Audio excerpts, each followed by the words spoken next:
Hare Krishna everyone, welcome back to my channel Sudharani's happy blog. তো চলে এলাম নতুন একটা ভিডিও নিয়ে।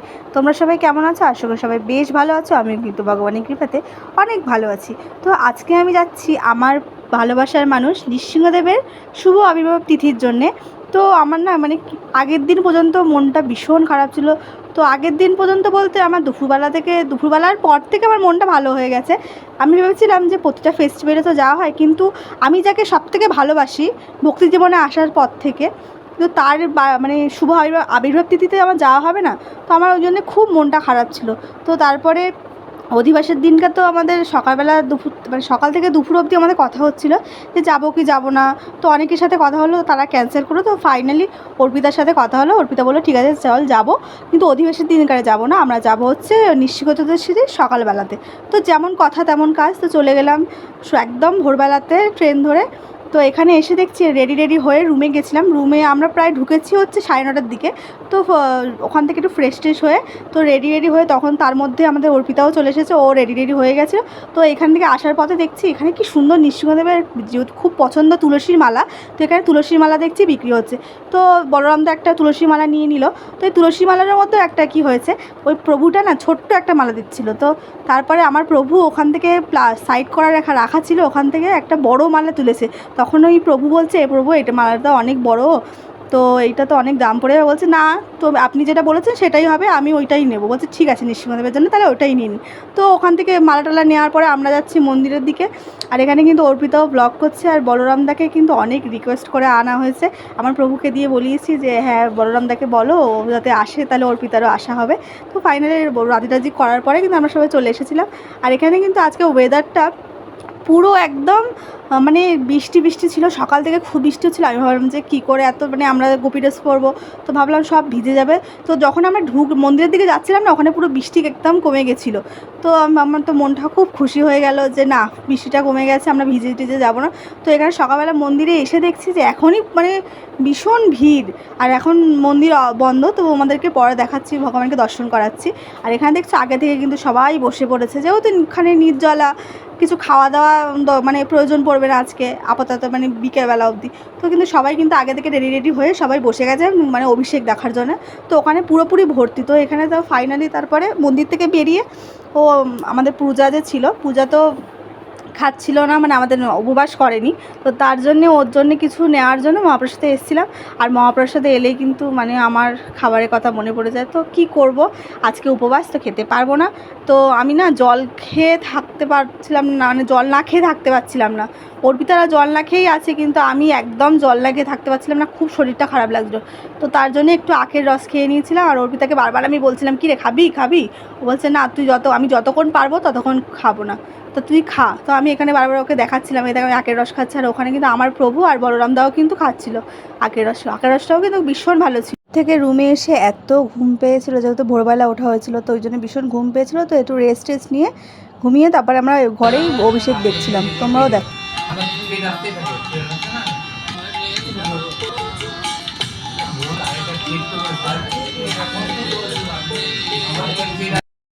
মন্দিরে গেলে হয়তো ঠিকভাবে দর্শনও হতো না, কেন এত ভিড় ছিল। তার জন্য আমাদের রুমেই ঠিক ছিল, রুমেই ভগবানের ভালোভাবে দর্শন হচ্ছিলো। তো অনেকে বলতে পারো যে তাহলে মায়াপুরে গিয়ে লাভটা কী হলো, ঘরে বসেই সবাই তাহলে দেখছো, তাহলে তো বাড়িতে এসে দেখতে পারতে। তো তাও একটা আমরা যেহেতু ঘুমিয়েছিলাম, তো তার জন্য শরীরটা ভালো লাগছিলো না। তো তারপর আমরা ওখানেই স্ক্রিনে দেখছিলাম। তো আমি পরে গিয়ে দর্শন করেছিলাম নৃসিংহদেবের।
এখন রেডি হয়ে যাচ্ছি, তো যাবো মন্দিরে। তো মন্দিরে তো ঢুকতে পারবো না, তো দেখি যে চেষ্টা করবো যেটুকুনি দেখাতে। ঠিক আছে, তো চলো ওখানে গিয়ে দেখা হচ্ছে, টাটা। রেডি হওয়ার পরে তো মহাপ্রসাদে গেছিলাম। তো মহাপ্রসাদে এসে দেখছি কিচ্ছু প্রসাদ নেই জানো।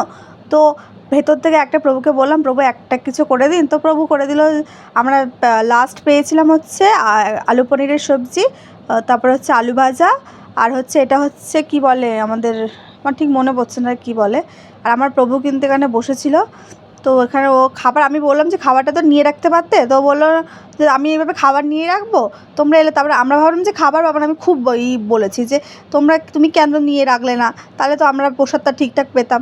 তখন বলছে আমি কেন নিয়ে রাখবো, আমি তো বসেছিলাম তোমাদের জন্য। আমি তাহলে বসে থেকে লাভটা কী হলো। তো তারপরে একটু ঝগড়া করার পরে তো আমি যাচ্ছি মন্দিরে। মন্দিরে এখন দেখি কি কেমন ভিড়।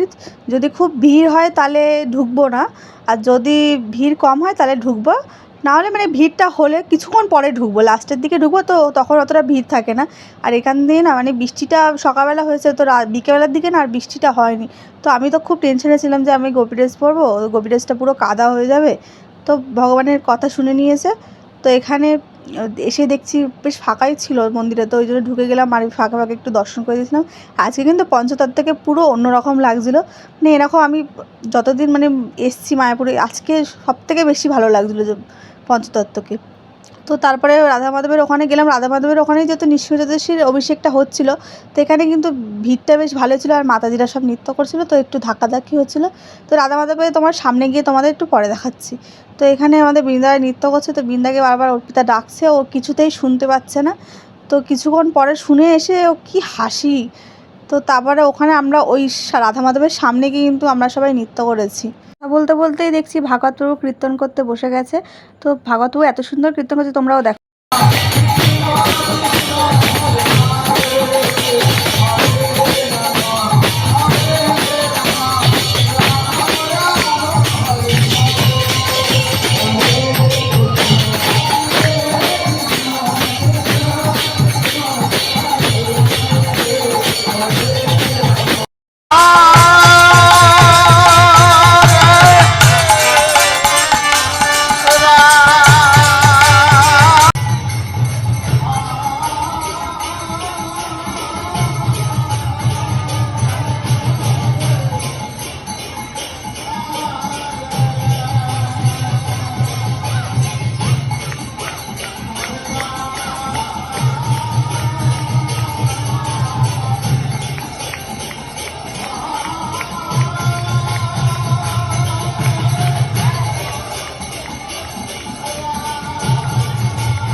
মায়াপুরে কিন্তু প্রতিটা ফেস্টিভ্যাল খুব ভালো হয়, খুব মজা হয়।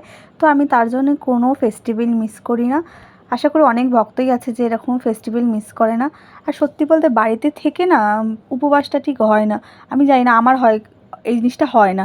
অন্যের হয়তো হতে পারে, কিন্তু আমি না মানে ধামে থেকেই করতে ভালোবাসি মানে উপবাসটা। তো আমার এখানে ধামে থেকেই পুরোপুরি মানে ঠিকঠাকভাবে হয় আমার উপবাসটা। তো আগের দিন তো রাত্রিবেলা খুব নৃত্য করে গায়ে হাত পা খুব ব্যথা ছিল, তো আগের রুমটা আমরা ছেড়ে দিয়েছি। আর সকালবেলা যাচ্ছিলাম নামহট্টে। আর নামহট্টে এমন একটা জিনিস, মায়াপুরে এলে নামহট্টে না থাকলে না আমার একদম মনটা খারাপ হয়ে যায়, কারণ এখান থেকে মন্দিরটা খুব কাছাকাছি হয়। আর প্রথম থেকে যেহেতু নামহট্টে এসেই থাকছি, তো তার জন্য না আর বাইরে থাকতে ইচ্ছা করে না। যে নামহট্টে রুম নেওয়ার জন্য রিসেপশনে চলে এসেছি। আমার বাবু কথা বলছে, এখান থেকে চাবি নিয়ে আমরা যাব রুমে।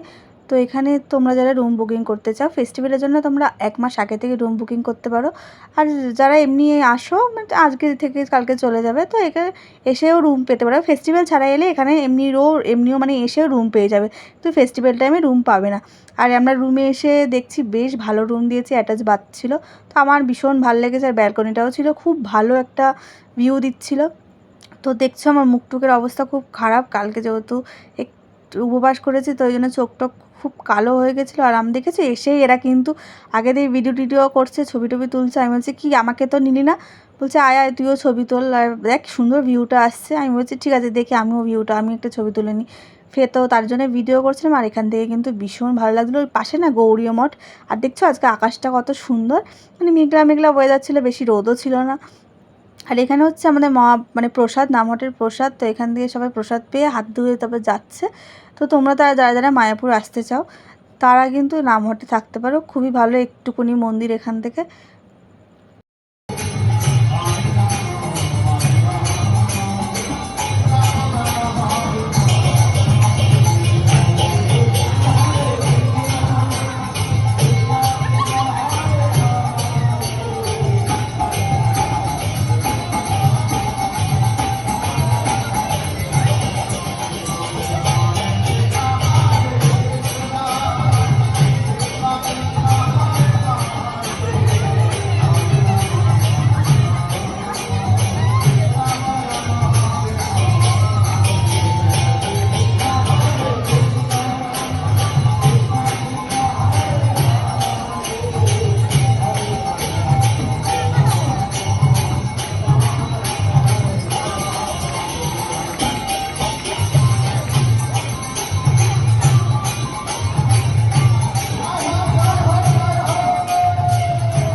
ভিডিওটা কেমন লাগলো তোমরা অবশ্যই কমেন্ট করে জানিও।